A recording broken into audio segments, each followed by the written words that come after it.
Le CILS, le Comité inter-État de lutte contre la sécheresse au Sahel et les organisations paysannes de l'Afrique de l'Ouest se rencontrent à Ouagadougou pour se donner une feuille de route à l'Alliance globale pour la résilience au Sahel. C'est une structure dont le but est de réduire considérablement la vulnérabilité alimentaire et nutritionnelle. Éléonore Yerbanga. Décembre 2012, Ouagadougou assiste à la naissance de l'Alliance globale pour la résilience au Sahel et en Afrique de l'Ouest agir avec pour objectif la réduction durable de la vulnérabilité alimentaire et nutritionnelle en accompagnant la mise en œuvre des politiques sahéliennes et ouest-africaines.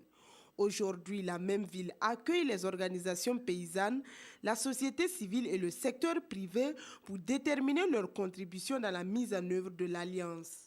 Il s'agit de mobiliser la société civile et le secteur privé à l'alliance, parce que c'est une alliance globale qui va toucher toutes les composantes de la vie de la nation.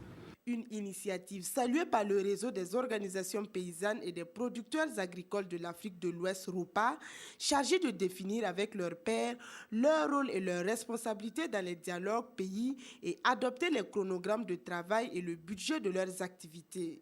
La résilience, c'est pour s'occuper des vulnérables, des gens qui ont des problèmes. Donc le premier pas, c'est de les mettre au cœur du problème. Alors c'est ce que nous avons pu obtenir. Bon, jusqu'à présent, aujourd'hui, on nous a invités pour négocier, pour avoir des conventions, pour dire qui fait quoi.